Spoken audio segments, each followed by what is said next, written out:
Hello, everybody. Welcome back to the Dugout Football Channel, where it is time for another episode of A Chat With. And my guest today is a Tottenham Hotspur fan, but you will probably know him as Hammy HD, as Mr. Jon Hamilton. How are you doing, John? I'm good, mate. How are you? I am good. I am good. Thank you very, very much for coming on. First question I always ask my guests is, how are you feeling ahead of the new season? Uh, with the recent rumours going around the club of us rumoured with Galini, that's pretty much confirmed. Romero, the centre back from Atalanta.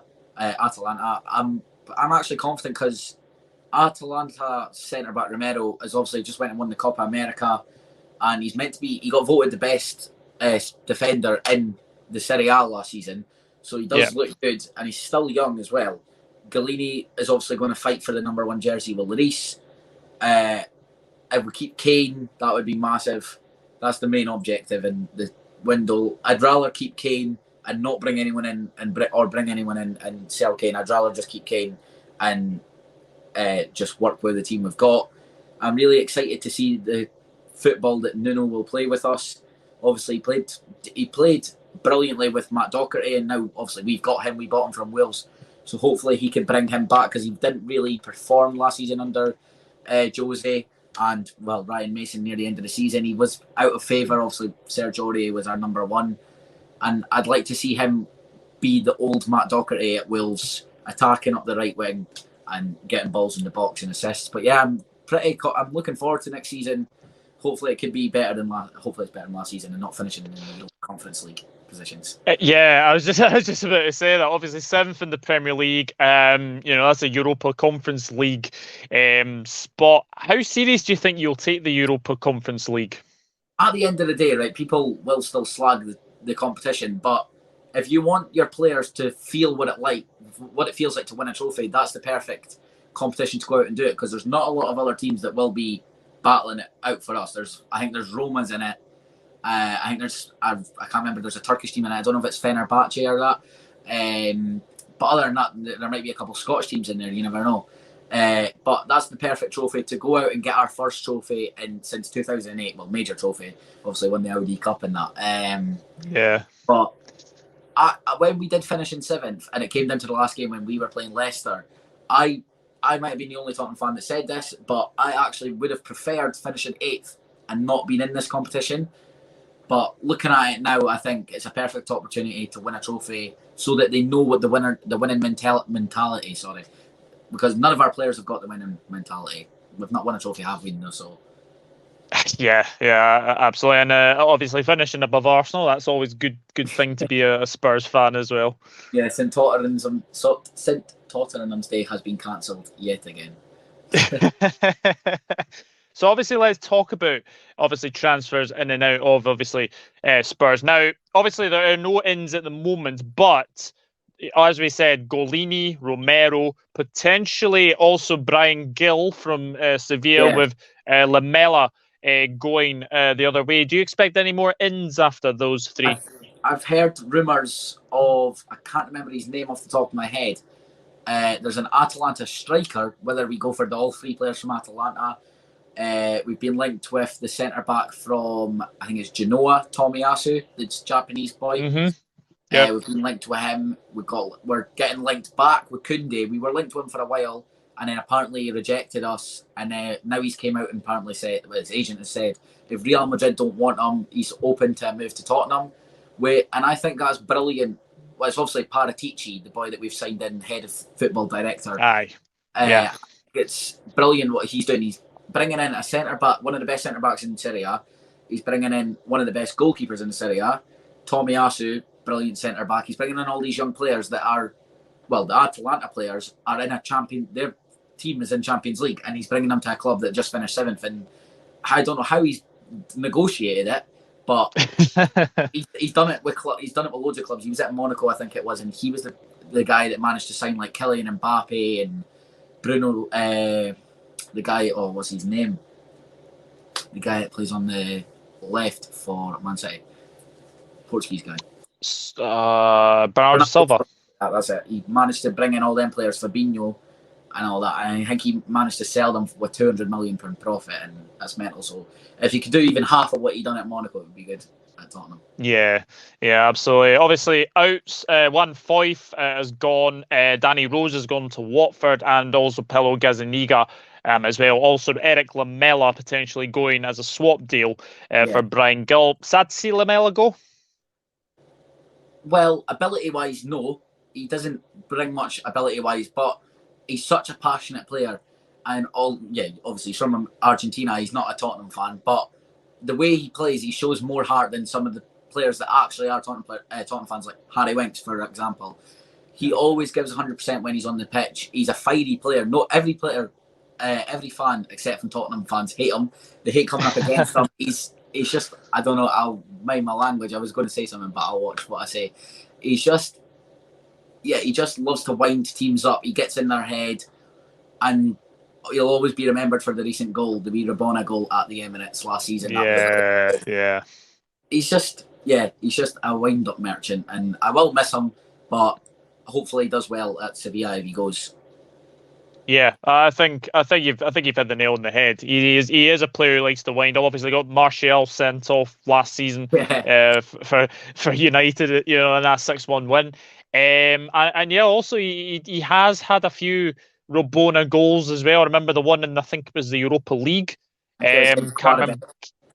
I can't remember the team off the top of my head, but that was a brilliant goal. But he just has that kind of management. It's just unfortunate we haven't seen it most of the time as well. There's also been rumours about Davinson Sanchez potentially going to Atalanta the other way for Romero. Would you be sad to see Sanchez go, or do you think it's time for him to go?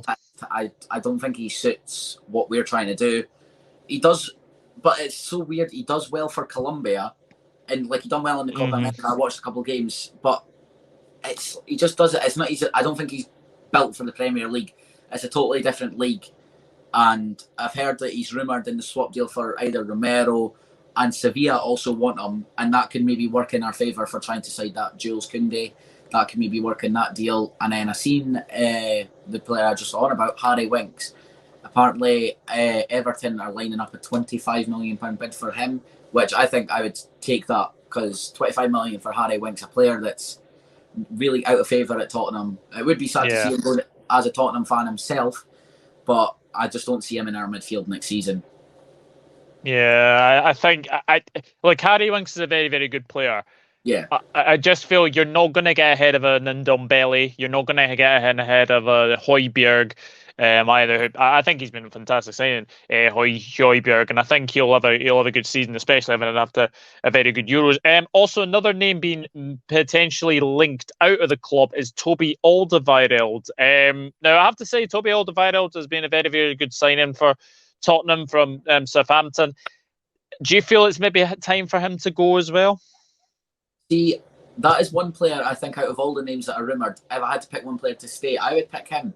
As even if he's not a starter, he's still good enough to be on our bench. By fact, he's good enough to start for us. But if we do sign Romero, and say even if we get Romero and Koundé, or if we play, I'd rather sell Eric Dyer and keep Alderweireld, because I think Alderweireld's still, I wouldn't say world class, but he's still a brilliant player.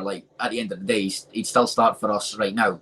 But for what he's done with the club, him and Vertonghen at centre back, that was just the couple of years that they were in form. We had the best defence in the league one season, and they were right at the heart with Kyle Walker and Danny Rose at the wing backs. That was the best defence. I think it was the last season we played at White Hart Lane, and Alderweireld, he was untouchable. You wouldn't get past him. But he seemed to decline a wee bit now that he's getting a wee bit older. But I would still keep him, and see where he goes. I would probably start him alongside either Romero or Koundé. I think he's still a good player. Yeah, I think he's a very, very good player. Didn't have the best of time at the Euros, but you have to say, Belgium are a very, very good side, and they've got some very, very good players as well. Also, another name I have seen mentioned potentially going out of the club. Now, this wouldn't surprise me, is Serge Aurier. He has been linked with a move out of the club for about the last 2 to 3 seasons. He's been linked with PSG, I think I heard. And it's weird because if we sell him, we're going to have to either start Matt Doherty and hope the best that we get the best out of him, or sign a right back, because Serge Aurier right now is our first choice right back. Whether we get the best out of Matt Doherty, with obviously Nuno being our manager, because we signed him from Wales. Hopefully we can get the best out of Matt Doherty if we sell Aurier, but I would keep Aurier. He's a bit like Lamela in a way. He's a bit like a wind-up merchant as well. He laughs at you when you foul him. He's just a wind-up merchant, and he's a good character to have on the pitch. But ability-wise, I don't know. I'd either sign a new right-back or try your hardest to get the best out of Matt Doherty, because we've all seen what he could do at Wales. He was a brilliant right-back. Everyone wanted him, and when we got him, every Tottenham fan was going mental. Like, well, we've got this new right-back, Matt Doherty from Wales, brilliant last season, and he's not lived up to what he's meant to be. But hopefully, Nuno can get the best out of him. I think with Nuno as manager, I think he's got him nailed on. I think he'll be starting right back. So obviously, I do have to ask you this, because I think people are going to ask a lot of questions about Harry Kane. But do you think the best bit of business this summer would be to keep your talisman striker? Yeah, without a doubt. It's the main priority for Nuno and Paratici and Levy, all to keep Kane. Like, if they had a list out in front of them of priorities to do this season, the number one, and by a country mile, would be to keep Harry Kane.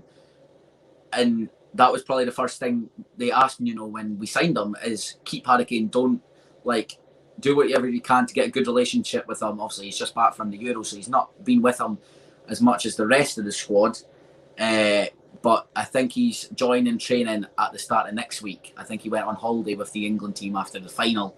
But hopefully Nuno has had a meeting with him or spoke to him over the phone and told him that he's wanted, because that's the best thing for a striker, knowing that you're wanted at a club.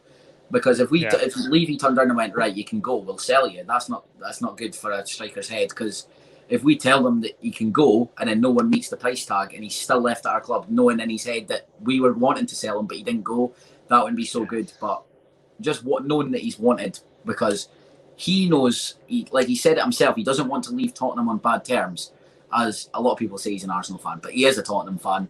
At the end of the day, he was just in their academy. He loves the club.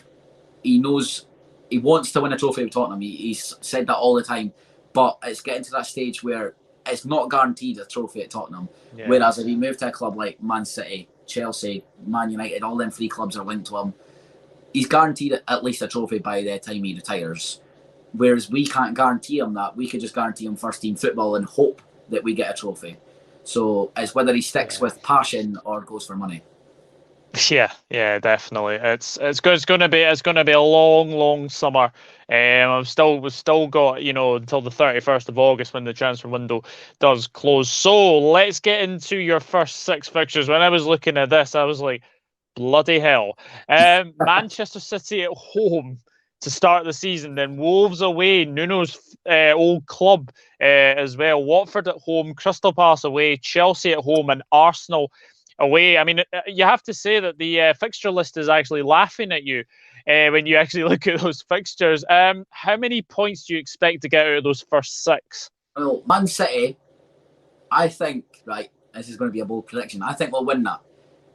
I think we always do start off the season with a good game. Like, we done it against Man City a couple of seasons ago. We won at Tottenham Hotspur Stadium when Bergwijn scored on his debut, a brilliant wonder strike, and he's never done it again since. But it was a win nonetheless, 2-0 win, I think it was. So I think we're going to win that, even if it's like a 1-0 or 2-1. I don't think we'll go out and dominate the game. Wolves, I think that'll be a win. Crystal Palace, is that away, did you say? Crystal Palace is away, yes. Yeah, I think a draw. We always struggle at Selhurst Park because they've got really good fans. They've got, if not one of the best fans in the league. It's a hard place to go, Selhurst Park. A lot of teams, big teams, have seen going there struggling, and we tend to struggle there a lot. And I think we'll draw against them. I think we'll lose to Chelsea, and I think we'll beat Arsenal. Ooh, bold prediction. And then Watford? Watford, I think we'll win. So you're saying you'll beat City, Wolves, Watford, draw with Palace, lose to Chelsea, and beat Arsenal. 13 points. That would not be too bad a start for Nuno, But it would be a different story especially. if we don't have Kane. Yeah, definitely. And then your final six: Brighton away, Brighton at home, Brentford away, Leicester at home, Liverpool away, Burnley at home, and then Norwich City away. And again, the fixture list is laughing at you, the final six as well. So hopefully by then you'll be obviously challenging for, Champions League or maybe Europa League as well. So how are you feeling about the final six games? I think Brighton and Brentford, I think we'll win against Brighton. I'm going to say a draw against Brentford. They've got a good team. Obviously, they've just signed Christopher Ayer from Celtic for, I think it was 15 million. He's a good defender. They've got Ivan Toney. They've got a good class team, all-round players. It's not just Ivan Toney. A lot of people just look at Brentford and think of him. But I watched a lot of their games last season in the Championship, and they were a brilliant team all around, and they deserved to go up. I thought they should have won the league over Norwich. I thought they would have won the league, but Norwich just at the end of the season were unstoppable. But so I think it'll be a draw against Brighton. I think we'll lose to Liverpool. I think Liverpool win the league next season. I think they'll come back. I think we will. Who was the other game? Sorry. Burnley at home. Sorry. Before Liverpool, it's Leicester City at home, Burnley at home, and then Norwich City away to finish the season. We'll draw to Leicester. We'll lose to. We'll win against Burnley, and we will win against Norwich. I think Norwich will be relegated by then. Yeah, they're up and down team. Yeah, they are. So my next question for you is, what would be a successful season for Tottenham? A successful season would be top four or fifth. I know it's hard. We should be looking at top four, but right now with the squad, I'd say fifth at least. Maybe the League Cup would be good, or the FA Cup.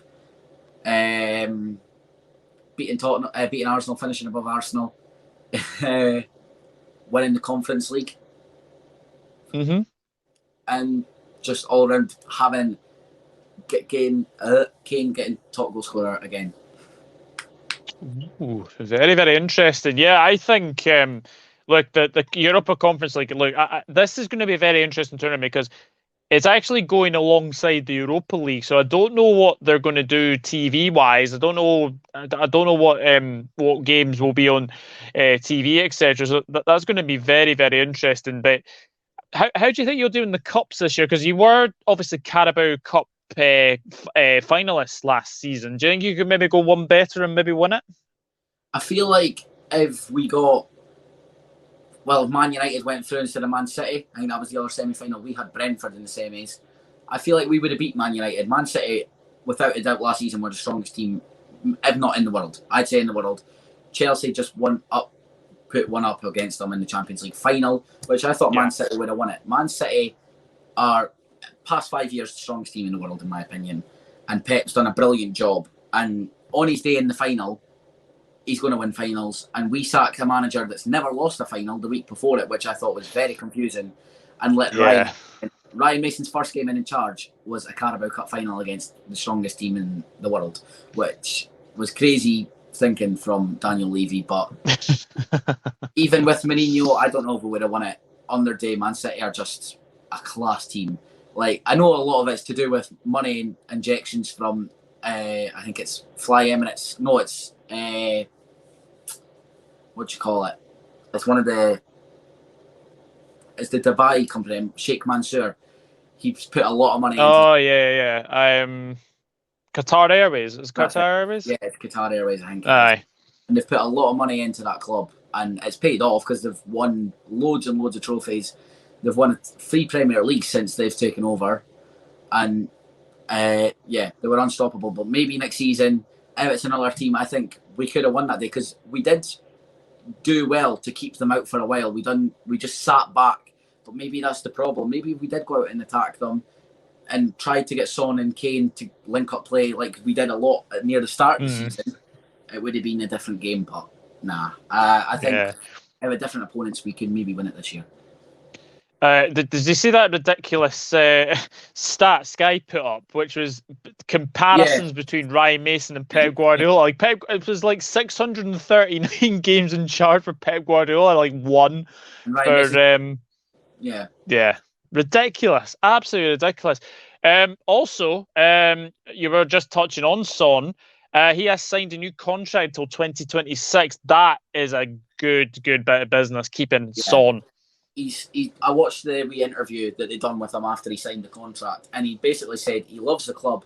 It feels like home now. He's been here what 6 years, and this extra 4 years will take him to the 10. Whether we give him a testimonial or not, I don't know. They don't tend to do that a lot in England because not a lot of players reach the 10-year mark, but he will hopefully. I think he's underrated by a lot of Premier League fans. Where he is rated, but he deserves a lot more praise than he gets because the season that Kane was injured when we got to the Champions League final against Liverpool, which we sadly lost, he done a lot of the work at striker, and without Kane, he done pretty well at striker to get a tons amount of goals. Him and Lucas Moura obviously helped us get to the final, and then I don't know why it was a wrong decision to start Kane in the final, but Son is a massive impact player, and without a doubt will be starting the whole next season if he's not injured or suspended. But he doesn't tend to get a lot of red cards. Yeah, I think it's a great bit of business, and I absolutely love Sonny. I think he's a great player. And again, he's another one that likes to get under your skin as well. I think Tottenham have got some good players to get under your skin. So I do have. I don't think a lot of people really hate Son. It's like Kante as well. Son's one of them players that I don't think you can hate, but obviously I'm a Tottenham fan. I've seen a lot of things on Twitter and that saying Son and Kante are the two most likable players in football. They're just so humble and down to earth. Like you seen Son when he injured, he fouled what's his name? I think it was Rudiger. He didn't even touch him. Oh no, it was Andre Gomez. Andre Gomez, yeah. And he was literally crying on the pitch because he knows he's just like basically ended that guy's season so early, and he didn't mean it at all. And the Everton fans were giving him dogs abuse, and he turned around to the Everton fans and was like, "I'm sorry, I genuinely didn't mean that." He's so likable. Whereas if that was Lamela, who knows what he would do. Yeah, especially if that's at the Emirates or something. So I do have a couple of questions for you. Nuno Espirito Santo is obviously your new manager. Are you happy that you have got Nuno Espirito Santo? Because it felt like an absolute age for you guys to get a new manager. Because I remember it went from Nagelsmann to Conte to obviously Nuno. I think Eddie Howe has been mentioned as well. Are you actually happy with Nuno? Nuno was my second, believe it or not, my second priority. I wanted a manager that's done it in the Premier League, and he has because, well, Conte's done it.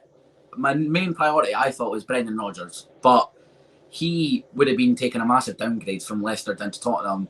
But that doesn't really matter nowadays. It's just whoever's got the money, and we, without a doubt, probably would be offering him a lot more money than he's getting at Leicester. But there was Conte, yeah, like you said, Conte, Nagelsmann, Benitez, Rodgers, Steven Gerrard. I heard Steven Gerrard for a while, which I thought was a bit weird. I know he's just won the SPL with Rangers, but I am a Scottish fan, but it's a complete different league, the Premier League, to Scotland. Like, there's at least 7 teams that, without a doubt, if they have a good season, could win that league. Whereas in Scotland, it's Celtic and Rangers. Yeah, absolutely. I think it's a good appointment. I think he plays a good style of football. I think the Spurs fans will definitely be entertained. Obviously, with the arrival of Nuno, do you think he can get the best out of Mac Doherty? Yeah, I think he'll play a whole different style because when we bought him, it was under, I think it was just before Pochettino was sacked. And Poch didn't really, he played okay with him, but he wasn't the player that he was at Wolves. And then Mourinho didn't. I don't think Mourinho liked him. And once Mourinho falls out with a player, you don't really see them a lot. Like, you didn't see Dele Alli, you didn't see a lot of Tanguy and Ndombele. And there was a joke saying, all these players are locked up and they won't get out until Mourinho's sacked. And you can see as soon as Mourinho got sacked, Mason started the likes of Dele Alli, he started Ndombele, and he was starting Lo Celso and all these players that he just fell out with, because we were playing with like Winks in the midfield with Højbjerg, and it was just not working. Like, once he falls out with a player, he's so in denial that he won't let them back on. Like, they just won't start. Like, there was times where Danny Rose was playing with the under 23s, and it was crazy. But I think Nuno will play the same style of football that he did at Wolves, which will help Matt Doherty, because he got tons of assists and goals from the right back position, which is massive. Yeah, definitely. It's going to be a very, very interesting season. We have obviously talked about transfers, but where do you think Tottenham need to strengthen this summer? The whole defence. Badly. If it sounds harsh, but if I was in charge, I'd wipe the whole defence out and start again. The only one that I would keep is Reguilon. Reguilon, interesting. I think he's underrated. Obviously, he's still not a class left back. He needs to strengthen up a bit, because the Premier League's a lot more physical than La Liga. Because obviously we got him from Real Madrid, but he was on loan at Sevilla and won the Europa League. And yet again, we thought we were getting a brilliant player. We were overhyped about him. We signed him the same day we signed Gareth Bale on loan. But he has been okay. But I think he needs to strengthen up a bit, because a lot of the players he's coming up against, like Mohamed Salah on the right, he's coming up against Mahrez, and they're just running right past him. He's getting bullied off the ball with Sterling as well, and it's just, he needs to strengthen up. He's even getting pushed off the ball by Aubameyang. Yeah, who, let's be honest, didn't have his best season last season. The one moment that summed up Reguilon's season was a horrendous own goal with the slice against Aston Villa. I don't know what he was trying to do. But it was in the other net. It was some finish. Yeah. Yeah, absolutely. Net. And then he gave away the penalty as well that day. Oh yeah, it was just a nightmare, game as well. I do have two questions from Twitter, and you'll be not surprised to know they are about Harry Kane. So the first one's from Chris Welsh. Will Tottenham spend money wisely if they sell Kane after the money you got for Bale years ago? I think we will learn our lesson. Obviously, we've got a whole different... The person that's still in charge is Daniel Levy, but we've got a whole different manager and sporting director, which is proven he's good. So whether Kane does leave for, say, 160 to 200 million, if he does go, I think Paratici will be clever with the money and not spend it all, and just buy like a couple of young players, maybe in the regions of like 20, 30 million, maybe up and coming players, and buy for the future. That's what he does, really. He doesn't go out and buy the superstars like Haaland and Mbappe and stuff like that. He'll buy up and coming players, and I think we'll be a lot more clever with our money, because when we sold Bale, we signed the likes of Paulinho, Soldado, Lamela, and Lamela's the last player standing. The only good player that came out of that deal was Christian Eriksen. That's the only good player we signed out of from Gareth Bale's 85 million. Blimey. Good grief. Yeah, Magnificent Seven, and Lamela is the last one. Yeah, definitely. Also, I do have another question for you. I'm gonna slightly rephrase this one, because it says, why haven't Spurs got a replacement for Kane before letting him go? Although getting 160 million will be laughing. I'm going to rephrase this. If Kane does go, who would you want to come in and replace Harry Kane? Dybala. We've been linked to him for at least 2 seasons now. Tottenham fans, once they get a rumour in their head, they can't get it out. I remember, I think it was the same summer we signed Lo Celso. They were tracking planes that were going from Turin to London and going, this will be his plane, and searching up the numbers and seeing what type of plane it was. And it was a private jet flying from Turin to London, which it did turn out to be. He did go to London, he did have talks. And the only thing that failed was Levy refused to pay photo rights or something. I can't remember what it was. And that's the only bad thing about our owner. He's so tight with his money. And in modern football, you can't be. We're the 7th richest club in the world, and we're struggling to negotiate a £30 million deal with Koundé. We're the 7th richest club in the world, and we can't even negotiate 30. You've got teams like Burnley and Southampton that'll go and pay that on like a striker. Mm-hmm. And it's mental. We need to start spending money if we want to keep up with the big boys. Definitely, definitely. It's going to be a very, very interesting season for sure. But yeah, you'll be hoping it's a lot better Yeah. than last season. John, thank you very, very much for coming on and speaking all things Tottenham. I've really enjoyed this. 30 minutes we've been speaking now. It has flown by like that. Where can we find you on the socials? On YouTube, it's just Hammy HD, just there. Instagram is Jon Hamilton 1893 without a H, and TikTok it is at YT Hammy HD. And you've got Twitter as well, haven't you? I'll leave that in. Twitter is at YT Hammy HD. TikTok is Hammy HD on YT, all one word. Excellent. Well, yeah, guys, go and follow Hammy. Obviously, if you do like your Scottish football content, obviously, the Scottish season does start next week as well. Yeah, big Dundee fan. Obviously, welcome back to the Scottish Premiership. I'm pretty sure I'll see you at a Livingston Dundee game at some point as well. But thank you very much for coming on, guys. Let us know in the comments. Tottenham fans, let us know in the comments how you are feeling ahead of the new season. I do think that it is going to be a very long summer to try and keep Mr. Hurricane, as people like to call him as well. But thank you very much for watching, and we'll see you in the next one. Take care. Bye-bye for now.